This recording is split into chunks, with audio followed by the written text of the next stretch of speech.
सभी भव्य आत्माओं की भव्यता को प्रणाम। जय हो।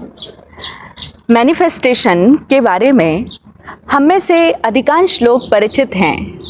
हमने काफ़ी इसके संबंध में वीडियोस सुन रखे हैं, काफ़ी स्पीकर्स से इस बारे में समझ रखा होगा या फिर पढ़ लिया होगा हमने।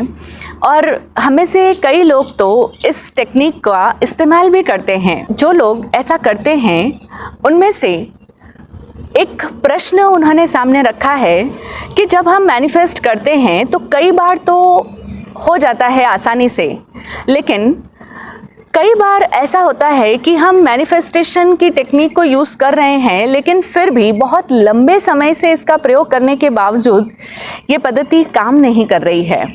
हम जबकि अच्छी प्रकार से कर रहे हैं, जो भी इसका प्रोसेस हमें सिखाया गया है या हमने जैसा भी समझा है, जैसे कि उसको किस तरह से विजुअलाइज करना है या फिर कैसे उसको विजन बोर्ड को अपने सामने रखना है, और भी जो भी प्रोसेस बताया गया है हम उसको अच्छी तरह से फॉलो कर रहे हैं, लेकिन फिर भी मैनिफेस्टेशन काम नहीं कर रहा है। तो क्या मैनिफेस्टेशन में इतनी पावर नहीं कि वो वर्क नहीं कर पा रहा, या फिर कहीं हमसे ही कुछ चूक हो रही है? तो आज हम इसी प्रश्न के संबंध में थोड़ी बात कर लेते हैं। आप्तज्ञानी पूज्य श्री विराट गुरुदेव ने कई वर्षों पूर्व हमें भाव विज्ञान समझाया था, और उस दौरान उन्होंने बताया कि किस तरह से हमारे अपने भाव हमारी भावी की रचना करते हैं। यानी कि हर प्राणी के भीतर, हर आत्मा में जो भाव मौजूद है, क्योंकि आत्मा का स्वाभाविक गुण है भाव करना, हर आत्मा भाव करती ही है। और चूंकि मनुष्य सर्वोत्कृष्ट प्राणी है तो उसके भीतर की भाव शक्ति बड़ी प्रबल होती है। तो जिस तरह की हमारी भाव शक्ति होती है, जैसा हम भाव प्रसारित करते हैं इस पूरे ब्रह्मांड के भीतर, उस प्रकार से हम अपने लिए अपने जीवन में आने वाले समय की घटनाओं को निर्मित करते रहते हैं। तो जैसे हमारे भाव होते हैं वैसे ही हमारी भावी यानी हमारा भविष्य, हमारा फ्यूचर हम स्वयं ही डिज़ाइन करते हैं। तो ये पूरा साइंस उन्होंने हमें समझाया था, और उन्होंने जो भी हमें समझाया उस सब को एक पुस्तक का आकार भी दिया गया, जिसका नाम है अच्छा भाव अच्छा पाओ। और ये पुस्तक उस समय में प्रकाशित हो गई थी जबकि हमारे सामने ये लॉ ऑफ अट्रैक्शन या मैनिफेस्टेशन जैसे शब्द प्रचारित नहीं हुए थे। तो उस समय में जब गुरुदेव श्री ने भाव विज्ञान समझाया तो उसके अंदर ये मैनिफेस्टेशन की सारी पद्धति ऑटोमेटिकली इंक्लूड हो गई थी। तो आज हम गुरुवाणी के माध्यम से ही इस प्रश्न को समाधानित करने का थोड़ा प्रयास करते हैं। तो इसके लिए हमें सबसे पहले कुछ सवाल रखने होंगे कि क्या हमने कभी इन बातों पर विचार किया है मैनिफेस्ट करने से पहले।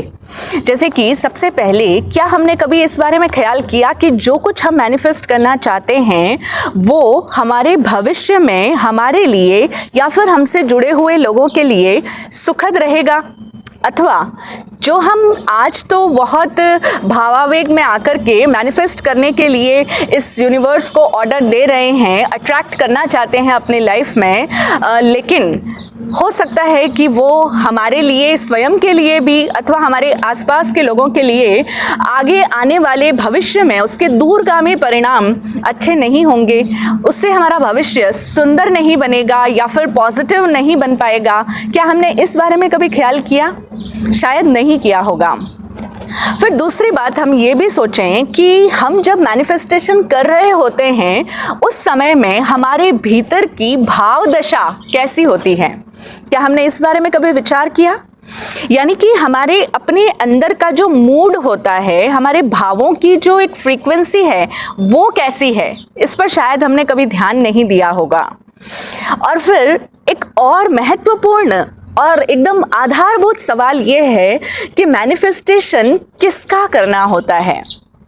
हाँ, क्योंकि हम लोग मैनिफेस्ट करना है बहुत सुन लिया, प्रयोग में भी लेने लग गए, और शायद हो सकता है कई बार छोटी मोटी चीज़ें हमारी ज़िंदगी में मैनिफेस्ट हमने कर भी ली हो, इसलिए हमारा हौसला बढ़ गया हो, लेकिन फिर जब कुछ हम कर रहे हैं मैनिफेस्ट और वो नहीं हो रहा, तो फिर ये सवाल उठ रहा है। तो ऐसे में इसकी गहरी समझ होनी अति आवश्यक है। तो इसीलिए हम इन सवालों के आधार पर हम इस पूरे मैनिफेस्टेशन के प्रोसेस को डीपली समझने की कोशिश कर रहे हैं। तो जो हम सबसे पहला सवाल जो है, जो कि सबसे बेसिक है कि आखिर मैनिफेस्टेशन किया किसका जाता है, तो आप सब कहेंगे सिंपल सी बात है, जो हम चाहते हैं उसको मैनिफेस्ट कर रहे हैं, मैनिफेस्टेशन अपनी चाहतों का किया जा रहा है। या फिर आप कहेंगे कि जो हम इच्छा कर रहे हैं, जो हमारी डिज़ायर्स है, उनको मैनिफेस्ट किया जाता है। लेकिन नहीं, शायद यहीं पर हमारे समझने में भूल हो जा रही है, और वो कि सबसे पहला कदम है कि मैनिफेस्टेशन कभी भी अपनी इच्छाओं का नहीं होता है। मैनिफेस्टेशन हमेशा हमारी मांग का किया जाना चाहिए। अब यहाँ पर दो शब्द आ गए, एक है इच्छा और दूसरा है मांग, एक है डिज़ायर्स और दूसरा है हमारी नीड, एक है वांट्स और एक है हमारी नेसेसिटी। तो मैनिफेस्टेशन वांट्स का नहीं होगा। हम बहुत सारी इच्छाएं पाल लेते हैं अपने मन में, जैसे कि मैं थोड़ा मोटा हूँ तो मैं एकदम से पतला हो जाऊँ, तो मैं अपना आइडियल वेट, आइडियल अपनी इमेज देख रहा हूँ कि मैं इतना पतला हो गया हूँ, मेरे को वो सारे कपड़े फिट आने लग गए हैं। या फिर मैं अभी इतना कमा रहा हूँ तो मैं इससे 3 गुना अधिक कमाने लग जाऊँ, मेरी इनकम, मेरी सैलरी इतनी बढ़ जाए, या फिर मेरे बिल्स पे हो जाए। इस तरह की बातें हमने सुनी और इस तरह से हम अपनी उन सारी इच्छाओं को ही मैनिफेस्ट करना चाह रहे हैं। लेकिन यहाँ पर ही हमसे थोड़ी सी भूल हो जाती है कि मैनिफेस्टेशन इच्छाओं का नहीं होता, बल्कि मैनिफेस्टेशन हमारी मांग का होता है। और मांग वह है जो कि हमारे भीतर की गहरी मूलभूत आवश्यकता होती है। हम कह सकते हैं कि वह आपकी मांग है जो आपको नितांत आवश्यक लगे और जिसके लिए आपको ऐसा महसूस हो कि यह मांग हमारी संज्ञा में सहज रूप में बस गई है, हमारे भावों की गहराई के अंदर जो एकदम इतनी समा चुकी है कि अब हम उठते बैठते, खाते पीते, सोते जागते, कुछ भी करते हुए हमारे अंदर की वो ज़रूरत हर समय हमारे साथ में मौजूद ही रहती है, हमारे भावों का हिस्सा बन चुकी है। या हम इसको ऐसा कहें कि वो हमारे प्राणों की पुकार हो चली है, हमारे प्राणों से वो पुकार उठ रही है।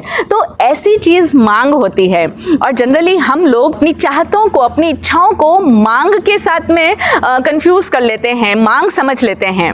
ऐसा नहीं होना चाहिए। हमें प्रॉपरली ये डिस्क्रिमिनेट करना आना चाहिए कि क्या है हमारी इच्छाएं और क्या है हमारी ज़रूरतें। अब उसके बाद में सेकंड स्टेप पर दूसरी सावधानी हमें ये रखनी है कि मैनिफेस्ट करते समय हमारे अपने भाव किस दशा में होने चाहिए, या कहें कि हमारी भाव दशा कैसी होनी चाहिए, हमारा मूड कैसा होना चाहिए, हमारी फीलिंग कैसी होनी चाहिए।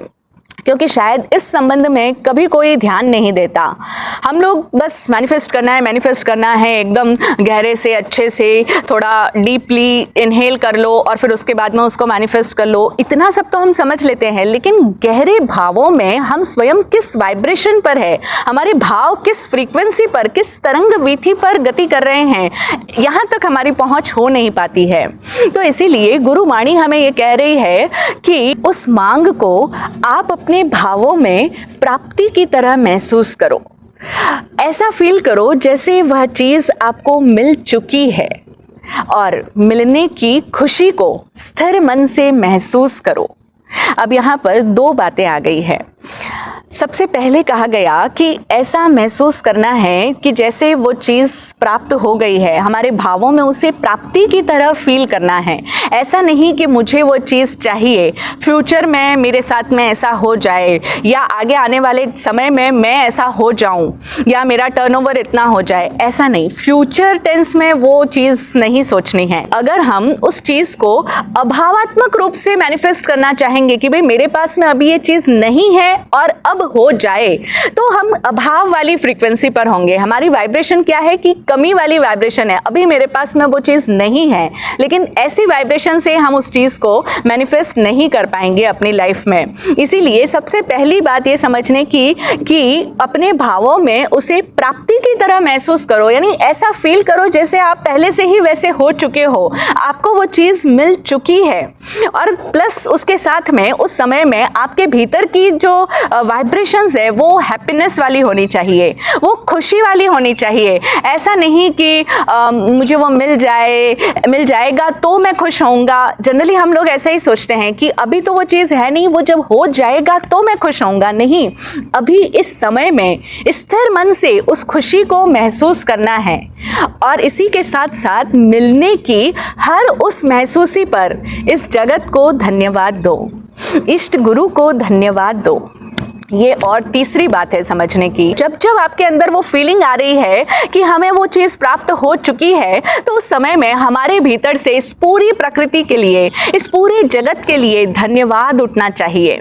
तो मिलने की प्राप्ति की महसूसी प्लस उसके साथ हैप्पीनेस एंड प्लस उसके साथ में ग्रैटिट्यूड की फीलिंग, आभार का भाव कि इस प्रकृति का धन्यवाद, इष्ट गुरु का धन्यवाद, जिन्होंने भी मुझे ये बात समझाई कैसे मैनिफेस्टेशन होता है, उन सबको धन्यवाद। इस प्रकार से अगर हम इस तरह की फीलिंग के साथ में जब मैनिफेस्टेशन कर रहे होंगे तो हमारा ऐसा महसूसीकरण यानी कि ऐसी हमारी फीलिंग हमको शीघ्र ही लाभ की स्थिति प्रदान करेगी, यानी कि तब हमारा मैनिफेस्टेशन 100% सफल होगा, वो चीज़ प्रकृति में घटित होकर रहेगी। बस ये 3 बातें हमें ख्याल में रखनी है कि मैनिफेस्टेशन हमारी मांग का हो, इच्छाओं का नहीं, क्योंकि इच्छाओं का तो क्या है, हर दिन बदलती रहती है। आज हम कुछ चाहते हैं, कल हम किसी और को देखेंगे, राह चलते हुए किसी को देख लिया और फिर हमने भी चाह लिया कि मेरे पास में भी ऐसी ड्रेस हो या मेरे पास में भी ऐसी लग्जरी हो, ऐसे ब्रांड्स हो। तो ये सब छोटी मोटी इच्छाओं को मैनिफेस्ट करने की आवश्यकता नहीं है। हमारी भाव शक्ति को प्रबल बनाना है और फिर उसको प्राप्ति की तरह महसूस करते हुए मिलने की खुशी के समय में इस प्रकृति को धन्यवाद देना है। अब इसके बाद में आता है सबसे इम्पॉर्टेंट रूल, जो कि हमें गुरुवाणी समझा रही है। पूज्य गुरुदेव हमें समझाते थे कि ध्यान इस बात का रखना है कि मिलने के बाद में जब वो वस्तु आपको प्राप्त हो जाए, उसके बाद में खुशी में मत झूमो और ना ही उस खुशी को जाहिर करो। हमें क्या करना है कि जो भी हमें प्राप्त हुआ है, उस प्राप्ति के लिए जो भी प्रकट रूप से अथवा गुप्त रूप से जो भी उसमें सहयोगी रहे हैं, उन सब का तहे दिल से आभार करना है। तो अब यहाँ पर फिर से ये एक बहुत इम्पॉर्टेंट बात आती है कि मिलने के बाद में खुशी में नहीं झूमना है। जनरली होता यही है कि हम सब लोग जब तक कोई चीज़ हमारे पास में नहीं है और हम चाहते हैं कि वो चीज़ हो जाए, हमारी मांग भी है, लेकिन नहीं होती, तब तक हर व्यक्ति के अंदर कहीं ना कहीं वो अभाव की, वो कमी की पीड़ा सालती रहती है। वो टीस उठती है कि मेरे पास में नहीं है, सारी दुनिया के पास में, सब लोगों के पास में है, लेकिन मेरे पास में इस चीज़ की कमी है। तो सबसे पहले तो उस अभाव वाली फ्रीक्वेंसी से बाहर आना है, खुशी में जाना है एंड प्लस धन्यवाद की फीलिंग के साथ में जब हम उसको मैनिफेस्ट करेंगे तभी वो चीज़ होगी। लेकिन उसके बाद में जब वो चीज़ हो जाए मैनिफेस्ट, आप उस चीज़ को पा लो, तो उसके बाद में आपको खुश नहीं होना है। खुशी कब हो? पहले हो खुशी, बाद में खुशी ना हो। अगर हम मिलने के बाद में अगर बहुत खुश होकर के झूम रहे हैं, सब लोगों को वो खुशी जाहिर कर रहे हैं, तो क्या होगा? तो उन्होंने ये संभावना बताई कि इससे आपका भविष्य विकृत और नकारात्मक बन जाएगा। क्यों बन जाएगा, इसको भी समझने की ज़रूरत है। लेकिन इसके पहले हम इस रूल को अच्छी तरह से अपनी समझ के अंदर बिठा दें कि जो खुशी है वो बिना बात के होनी चाहिए, बिना कारण के ही। जब तक आपको कोई चीज़ मैनिफेस्ट नहीं हुई है, उस समय में भी आप अभाव में मत रहो, आप उस समय में दुखी मत रहो, आप उस समय में उदासी में मत जाओ, निराश हताश अपने आप को महसूस मत करो कि सबसे हो रहा है, मैं नहीं कर पा रहा हूँ, नहीं मैं फेलियर हूँ, ऐसा कतई फील नहीं करना है। खुशी उस समय में हो जब हमारे पास में वो चीज़ नहीं है या हम जो चाहते हैं वो नहीं हो रहा है। उस समय में खुशी बिना बात के और बिना कारण के हो, और जब हो जाए हमें अपनी इच्छित की प्राप्ति, उसके पश्चात में क्या हो? सिर्फ आभार का भाव हो, और वो भी किनको? जिन्होंने भी उस प्राप्ति के लिए हमें सहयोग किया। अब चाहे डायरेक्टली वो हमारे लिए मददगार रहे, चाहे वो अप्रत्यक्ष रूप से हमारे लिए वो सहायक रहे, क्योंकि ये यूनिवर्स जब भी कोई घटना को घटित करवाता है तो उस घटना के घटित होने में कोई ना कोई निमित्त तो बनेंगे, कोई ना कोई माध्यम तो होंगे, जो भी साधन बने हैं उस घटना की पूर्ति कराने में, हमारे जीवन में उस हमारे मैनिफेस्टेशन को लाने में। तो उन सारे सहयोगियों को क्या देना है? हमें आभार देना है। उनके प्रति हमारे अंदर ग्रेटफुलनेस की फीलिंग होनी चाहिए। अगर हम इच्छित की प्राप्ति के बाद में आभारी नहीं होते हैं तो क्या होगा कि हमारा फ्यूचर डिस्टर्ब हो जाएगा, क्योंकि उसके बाद में जनरली होता यही है कि जब हम अपना जो चाहते थे, जिसके लिए संघर्ष कर रहे थे, वो चीज़ मैनिफेस्ट हो गई, हमने अपनी सक्सेस अचीव कर ली, तो उसके बाद में हम क्या करते हैं कि सक्सेस पार्टीज दे रहे हैं, बहुत खुश हो रहे हैं, सबको अपना दिखा रहे हैं, बता रहे हैं, प्रदर्शन करने लग जाते हैं और हम अपने आप को बड़ा समझने लग जाते हैं, अहंकार में आ जाते हैं। और इस अहंकार के चलते जिन लोगों ने हमारी मदद की थी उस समय के दौरान, उन्हें हम भूल जाते हैं। अक्सर ऐसा ही होता है। इसीलिए गुरुवाणी कहती है कि इससे आपका भविष्य विकृत और नकारात्मक हो जाएगा। अगर बाद में खुशी मनाई जाएगी, इच्छित प्राप्ति के बाद में अगर एक इंसान अपने आप को बहुत बड़ा समझ रहा है, देख लिया ना, आई डिड इट, मैंने ये कर दिखाया, मैं उस सीढ़ी तक पहुंच गया, तो सक्सेस की सीढ़ी तक पहुंचाने में आपको जो सहयोगी रहे हैं उन्हें अगर आपने भुला दिया, उनके प्रति अगर आप शुक्रगुजार नहीं हैं और सिर्फ अपनी ही अपनी खुशी में झूम रहे हैं, तो उन लोगों के भीतर से आपके प्रति सद्भावना नहीं निकलेगी। उन लोगों के मन से निश्चित रूप से आपके प्रति दुर्भावना निकलेगी और वह दुर्भावना आपके आगे आने वाले फ्यूचर को डिस्टर्ब करेगी। अभी तो आपने एक बार सक्सेस की सीढ़ी चढ़ ली है, लेकिन आगे आने वाले समय में वो आपके प्रति ऐसी नेगेटिव फीलिंग्स डालेंगे कि जिसकी वजह से हमारे हर काम में ऑब्स्टिकल्स आने लग जाएंगे। तो इसीलिए ये बात हम हमेशा याद रखें, एक रूल बना लें, ये छोटा सा सूत्र है, फॉर्मूला है अच्छी तरह से जीवन जीने का, कि इच्छित की प्राप्ति के बाद में हमें खुशी नहीं मनानी है। खुशी कब? जब तक वो चीज़ नहीं मिली तब तक खुश होना है। खुशी बिना बात के हो, बिना कारण के हो, लेकिन जब वो मिल जाए तो उसके बाद में सिर्फ और सिर्फ आभार प्रकट करना है। उसके बाद में अपने आप को बड़ा समझने की, अहंकार में आने की गलती कभी नहीं करनी है। अन्यथा क्या होगा कि हम अपने जो सहयोगी रहे हैं उनको विरोधियों में बदल देंगे। अब वो सहयोगी नहीं रहेंगे, अब वो अंदर ही अंदर हमारे विरोधी हो जाएंगे। अब वो हमें सपोर्ट नहीं करेंगे, बल्कि अब वो हमारी विपक्ष में चले जाएंगे, हमारे अगेंस्ट होने लग जाएंगे। और इससे जो हमें अपने हितैषियों का, अपने वेल विशर्स का सहयोग मिल रहा था, वो सहयोग तो मिलना बंद होगा ही, बल्कि कई बार हम उनकी बद्दुआओं के शिकार बन जाएंगे। ऐसा न हो। अगर हमें निर्बाध जीवन जीना है, निर्बाध का मतलब है बिना बाधा का जीवन जीना है, तो ये सूत्र गुरुदेव का हमेशा हम याद रखें, बिना बात के खुश, बात बने आभार। इसके आगे गुरुवाणी एक पूरा भजन की सर्जना कर चुकी है, जिसमें आगे ये भजन की पंक्ति कहती है, बिना बात के खुश, बात बने आभार, वह जीना ही सच्चा जीना, बन के जिए दिलदार, नहीं हो हार धर्म का सार। अब यहाँ पर फर्स्ट लाइन में तो हमने समझ लिया कि ये पहला रूल क्या कह रहा है। बिना बाधा का अगर जीवन जीना चाहते हो, मैनिफेस्टेशन सही तरीके से अगर अपने जीवन में करना चाहते हो, तो बात बनने के पहले खुश और बात बनने के पश्चात आभार। और फिर नेक्स्ट पंक्ति कहती है कि वह जीना ही सच्चा जीना, बन के जिए दिलदार। अब दिलदार का मतलब हम सब लोग जानते ही हैं कि हमारा दिल उदार होना चाहिए, हमारे हृदय में उदारता होनी चाहिए। जनरली क्या होता है कि अक्सर जो धार्मिक लोग हैं, जो कि स्वयं को धार्मिक समझते हैं, और ऐसे तथाकथित धार्मिक लोग भी अपने दिल के अंदर बड़े ही संकुचित वृत्ति वाले होते हैं।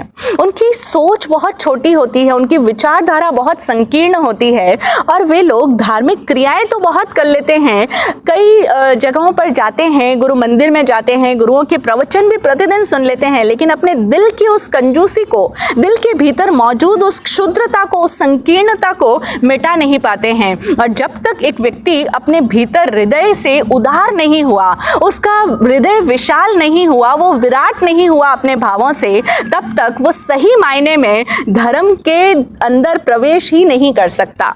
उसका जीवन सही मायने में धार्मिक नहीं होता।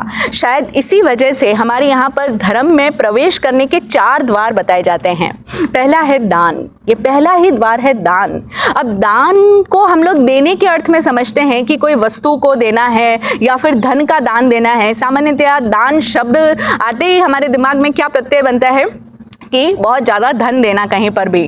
तो अब ऐसे में कई लोग समझेंगे कि हम तो धार्मिक जगह पर बहुत डोनेशंस देते हैं, हम कई चैरिटी करते हैं, किसी को कुछ भी ज़रूरत हो, कोई गरीब हो, कोई असहाय हो, बेसहारा हो, हम उन लोगों को बहुत दान देते हैं। लेकिन क्या हमने अपने अंदर उस चीज़ की पहचान करी कि हम वो दान अपने अहंकार में आकर के दे रहे हैं, अपनी सुपीरियोरिटी को बतलाते हुए दे रहे हैं, या फिर हमारा हृदय सहज भाव से उदार है?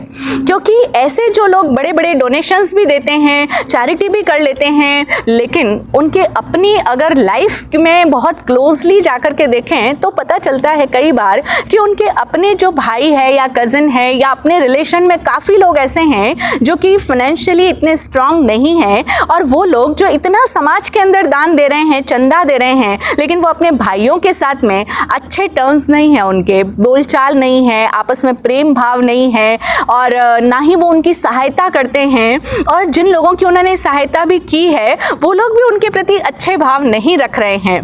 तो कुल मिलाकर वो पूरा सिनेरियो ऐसा बन जाता है कि वो अपने आप को दानी समझ रहे हैं, धार्मिक समझ रहे हैं, लेकिन हकीकत में उनका दिल अंदर से शुद्ध नहीं है, उनके भीतर हृदय में निर्दोष प्रेम नहीं है, हृदय में उदारता है ही नहीं। और कई इसके विपरीत ऐसे लोग देखे गए हैं जो कि कहीं मंदिर, उपाश्रय स्थानक, गुरुवाणी सुनने नहीं जाते हैं, कोई जो हम सो कॉल्ड जिसको धार्मिक क्रिया कहते हैं ऐसा कोई आचरण भी नहीं करते, सामायिक प्रतिक्रमण करना, प्रवचन सुनना, लेकिन उसके बावजूद वो कभी भी अपने जीवन में कोई भी अपनी कोई भी सुविधा का भोग जब करते हैं तो कभी अकेले नहीं करते। उनका लाइफ स्टाइल ही ऐसी होती है, उनकी सोच ही ऐसी होती है, उनके भाव ही ऐसे होते हैं कि मैं जब भी कोई वस्तु का सेवन करूं या कोई भी चीज़ मेरे पास में आए तो उसको मैं अपने आसपास वाले सभी को शेयर करूं। उनके भीतर का भाव शेयरिंग और केयरिंग वाला होता है, यानी कि वो उन्हें भोजन भी करना होगा ना तो वो सहज भाव से, उनकी आदत ही होगी कि वो पहले सबको पूछेंगे कि सबने खाना खाया, नहीं खाया तो तुम भी खाओ। अच्छा, कोई अनजान अननोन व्यक्ति भी होगा तो उसको भी वो साथ में बिठाकर खिलाने में कोई हिचक महसूस नहीं करेंगे। जनरली धार्मिक लोग हिचक महसूस कर सकते हैं क्योंकि उनका दिल छोटा है, लेकिन कुछ लोगों की ये वृत्ति ही ऐसी होती है कि जो भी आया है वो मिल बांट कर उपयोग में लेना है। कभी कुछ खाना है, पीना है, मौज मस्ती करनी है या कुछ भी करना है तो उसमें सबको अपना हिस्सेदार बनाना है। तो इस प्रकार से उनका दिल बड़ा उदार होता है, और ऐसा जो व्यक्ति दिलदार है उसकी जीवन में कभी हार नहीं होगी। कोई व्यक्ति फिर जिसका भी वो सहयोग कर रहा है ना, वो उसके लिए कभी उसके अगेंस्ट नहीं सोचेगा, वो उसको कभी गाली नहीं देगा मन ही मन, जैसा कि अक्सर लोग देते हैं कि हाँ बड़े सेठ है, बड़े धार्मिक लोग हैं, आते हैं हर महीने चंदा भी देते हैं, हमें सिलाई मशीन दे करके गए, हमें ये दिया वो दिया, लेकिन मन ही मन उनके प्रति उनके दिल में प्रेम भाव नहीं पनप पाता। और जबकि जो ऐसे लोग हैं जो कि दिलदार हैं, जो सहज भाव से हर व्यक्ति के साथ में अपनी सुविधा का शेयर करते हैं, तो उन लोगों के लिए, मतलब उन लोगों के मन से उनके प्रति कभी कोई बद्दुआ, कभी कोई बुरा भाव नहीं निकलता। ये सिर्फ भाव का अंतर है। तो जिंदगी में उनको चूंकि कभी बद्दुआ का, गाली का पात्र नहीं बनना होता है, इसीलिए उनकी कभी हार नहीं होगी, उनकी सक्सेस स्थायी सक्सेस होती है। और सही मायने में समझें तो धर्म का सार इतना ही है कि अगर हमें धर्म को अपने जीवन में प्रवेश देना है तो चाहे हम कुछ क्रियाएं ज़्यादा करें या कम करें, वो इतना महत्व नहीं रखती, क्योंकि वो आगे सेकंड स्टेज है। प्राइमरी स्टेज ये है कि हमारे भीतर की भाव दशा कैसी है, हमारे भीतर क्या उदारता का सद्गुण है, क्या हमारा दिल उदार है? अगर उदार हैं हम, अगर हम छोटी सोच वाले नहीं हैं, अगर हम क्षुद्र मानसिकता वाले नहीं हैं, संकीर्ण नहीं हैं, संकुचित भावधारा वाले नहीं हैं, तो निश्चित रूप से हम दिलदार हैं और तब हमारी कभी हार नहीं होगी। और यही तो है धर्म का सार। तो धर्म के सार को कई लोग कहते हैं कि महाराज साहब धर्म की इतनी बड़ी बड़ी बातें हमें नहीं समझ में आती। लघु दंडक, जीव धड़ा, उत्तराध्ययन सूत्र क्या है, आचारांग सूत्र क्या है, प्रज्ञापना सूत्र क्या है, ये सब चीज़ें हम नहीं पढ़ सकते, नहीं समझ सकते, इतनी हमारी बुद्धि कैपेबल नहीं है। आप तो हमें धर्म का सार समझा दो, बस एक दो पंक्ति में वो बात समझा दो। तो ऐसे लोगों के लिए, या कहें कि ऐसे उस धर्म का सार अगर हमें भी समझना है तो वो इतना ही है। और प्लस इसके आगे गुरुवाणी में जो ये गुरुदेव के भावों से जो ये गीत की सर्जना हुई, जो गीत फूटा है, उसमें आगे का जो पैराग्राफ है वो भी बहुत गहरा है। उसको भी हम ज़रा समझ लें। यहाँ पर कहा गया कि इस दुनिया में सारे ईश्वर, अभिनंदन हर जीव, नहीं शिकायत हमें किसी से, खिले आंतरिक शिव, मस्त व्यवहार, धर्म का सार, धर्म का सार, धर्म का सार। बड़ी गहरी बात है। इस दुनिया में सारे ईश्वर, अभिनंदन हर जीव। वैसे तो वर्ड्स तो बहुत इजी है, हमें समझ में आ गए होंगे कि इस दुनिया में जो भी लोग हैं वो सब ईश्वर हैं। जैसे कुछ फिलॉसफी है जो कहती है कि यहाँ पर हम सभी परमात्मा के अंश हैं, लेकिन जैन दर्शन परमात्मा के अंश के रूप में नहीं महसूस करता अपने आप को। हम क्या कहते हैं, अप्पा सो परमप्पा, यानी हर आत्मा अपने आप में परमात्मा है। तो यहाँ पर अगर हमें धर्म को दो टुक शब्दों में समझना है तो बस इतना ही समझ लो कि इस दुनिया के अंदर आप जिनको भी देखो, जिनसे भी परिचित हो, उन सबको ईश्वर के रूप में देखो। उनको किसी को भी ऐसा मत महसूस करो कि ये तो मेरा भाई है, ये मेरे पिता है, या ये मेरी माता है, ऐसा नहीं। उसको कैसा फील करो कि वो सब भी ईश्वर रूप है, मैं भी ईश्वर हूँ और वो भी ईश्वर है। इस दुनिया में सारे ईश्वर। होता है ऐसा? कभी ऐसा फील किया कभी किसी के लिए कि हम उसको ईश्वर रूप में देख रहे हैं? अरे ईश्वर रूप में अपने घर वालों को तो हम क्या देखेंगे, हम अगर साक्षात ईश्वर भी हमारे सामने मानव का देह धारण करके आ जाए ना, तो उसमें भी हम बहुत सारे क्वेश्चन मार्क्स लगा देंगे। तुम भला कैसे ईश्वर हो सकते हो? तुम तो साधारण हमारी तरह हो, खाते हो, पीते हो, चलते हो, गुस्सा भी करते हुए नजर आते हो, तो तुम भला कैसे ईश्वर हो सकते हो? मतलब हमारी तो सोच यहाँ ईश्वर को भी ईश्वर के रूप में नहीं देख सकती। हम गुरुओं के ऊपर भी इतने सारे सवाल उठाते हैं, इतनी शंका हमारे मन में गुरुदेवों के प्रति भी मौजूद रहती है। लेकिन यहाँ पर तो बात ये कही जा रही है कि सबको ईश्वर समान समझो, समझो नहीं, देखो। आपकी दृष्टि ही ऐसी हो जाए कि आपको सब लोग ईश्वर रूप में दिखाई देवे। यहाँ तो हमें क्या दिखाई देता है, आ गया ये दुष्ट व्यक्ति, आ गया ये साला बदला लेने के लिए, हरामी आ गया। हम मतलब इस तरह के शब्दों का हम प्रयोग करते हैं, मुझे नहीं बोलना चाहिए, लेकिन कई बार लोग हमें कौन दिखता है जिससे भी हमारे नहीं बनती है, हमारे मन में दुश्मनी है, हम कहेंगे ये तो चुड़ैल है, ये तो डायन है, ये तो हरामी है, ये तो कमीना है। हम ऐसे ऐसे शब्दों का अपने जीवन में प्रयोग करते हैं। क्यों? हमें वो वैसे दिख रहे हैं। और हकीकत यह है कि हम जिसको जिस रूप में देख रहे हैं वो वैसा है या नहीं, लेकिन हमारे अंदर ज़रूर उस तरह का चित्त मौजूद है, इसीलिए हम उसको उस तरह से प्रोजेक्ट करके उसको वैसा देख रहे हैं। तो हमें यहाँ पर अगर धर्म का सार समझना है तो बस इतनी सी प्रैक्टिस हम अपने लाइफ में कर लें, इस दुनिया में सारे ईश्वर हमें सब ईश्वर के रूप में नजर आए। अभिनंदन हर जीव का अभिनंदन ही होगा। जब आप सबको ईश्वर के रूप में देखोगे, ईश्वर के समान समझोगे, तो आपके मन से किसी के लिए गाली कैसे उठ सकती है, किसी के लिए कोई भी इल फीलिंग कैसे उठ सकती है, कोई बुरा भाव हो ही नहीं सकता। फिर तो आपके मन में सहज भाव से उनके प्रति आदर ही होगा, उनके अस्तित्व का सम्मान होगा। इसी का नाम है अभिनंदन। आपने अभिनंदन किया होगा किसी का कि आपका स्वागत अभिनंदन करते हैं, किसी को शॉल उड़ाई होगी, किसी को माला पहनाई होगी, वो तो बहुत एक क्षणिक बात है। लेकिन अगर हमारी दृष्टि में ही ऐसा बस जाए कि सभी ईश्वर है, तो हर जीव के प्रति हमारे भीतर अभिनंदन का भाव ही रहेगा। हर एक व्यक्ति के जीवन को, उसके अस्तित्व को हम सम्मान की दृष्टि से देखेंगे। और फिर आगे की पंक्ति कहती है, नहीं शिकायत हमें किसी से, खिले आंतरिक शिव। हमें किसी से फिर कोई शिकायत बच सकती है? नहीं होगी, क्योंकि वो ईश्वर है और हमारे मन में उसके प्रति रिस्पेक्ट का भाव है। ऑटोमेटिकली हमने क्रिएट नहीं किया, ऐसा नहीं हमें किसी ने सिखाया कि ये मम्मी पापा है इसलिए तुम्हें इनका आदर करना है। इतना सिखाने के बावजूद बच्चे आजकल नहीं करते, वो एक अलग बात है। एक सहज भाव से अपने आप सबके होनेपन का ही सम्मान आएगा, अभिनंदन बोलते हैं इसको। तो वो सब ईश्वर के रूप में हमें नजर आ रहे हैं और ऐसे में भला कोई किसी से कैसे शिकायत कर सकता है? नहीं उठेगी, कोई शिकायत नहीं उठेगी।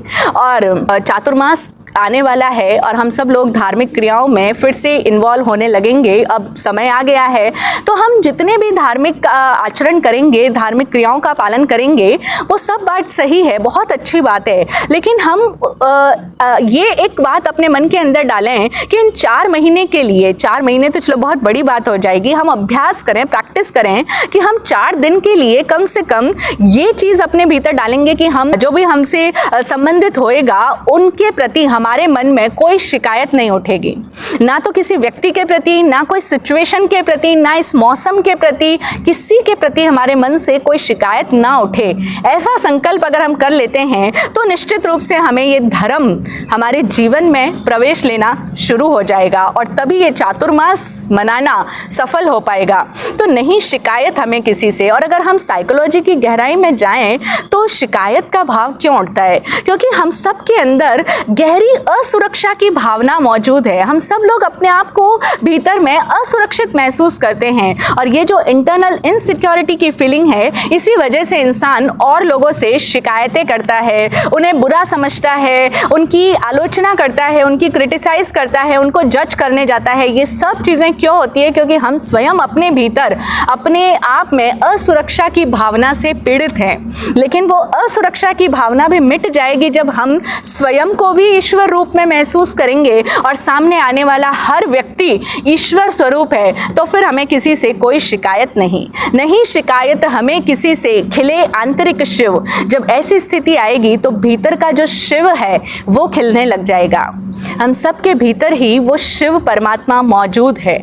समय आ गया है, श्रावण मास आ गया है और श्रावण महीने के अंदर हम सभी लोग शिवालयों में भागते हैं। बहुत लोग शिव मंदिर जाते हैं, पूजा अर्चना कर रहे हैं, लेकिन असली शिवत्व अगर हम स्वयं अपने भीतर जगा लें तो इससे बेहतर स्थिति और क्या हो सकती है। और उसी का रास्ता बता रही है ये गुरुवाणी कि खिले आंतरिक शिव। हम सबके भीतर वो जो शिव तत्व मौजूद है, वो जो शिव छिपा बैठा है, उसको अगर खिलाना है, उसको जगाना है, तो शिकायत का भाव छोड़ दो, सब में ईश्वर को देखना शुरू कर दो। स्वयं को भी ईश्वर स्वरूप समझो, अहंकार के रूप में नहीं, शुद्ध बुद्ध मुक्त आत्मा के रूप में हम स्वयं को ऐसा महसूस करें। और तब हमारा व्यवहार जो होगा औरों के साथ में, वो सुपीरियोरिटी इंफीरियोरिटी से ग्रस्त नहीं होगा, ऊंच नीच का कोई भेदभाव नहीं होगा, बल्कि मस्त व्यवहार होगा। हम स्वयं में भी मस्त हैं, कोई और हैं तो हमारी मस्ती और अधिक बढ़ गई, उसमें इजाफा हो गया, और कोई नहीं है तो हम अपने आप में रमण कर रहे हैं, अपने आप की मस्ती में हैं। ऐसा अगर व्यवहार हमारे जीवन में आ जाता है तो बस यही तो धर्म है, इसी का नाम धर्म है, यही धर्म का सार है। तो आज के लिए हम इन सब बातों को समझें और अपने जीवन में जो हमें अपनाने योग्य बात है वो यही है कि एक तो हमें किसी से शिकायत नहीं करनी है। शिकायत उठेगी तो हम क्या फील करेंगे कि वो भी ईश्वर है, मैं भी ईश्वर हूँ, और हम उनके अस्तित्व का सम्मान करते हैं, तब हमारी शिकायत ऑटोमेटिकली दूर हो जाएगी।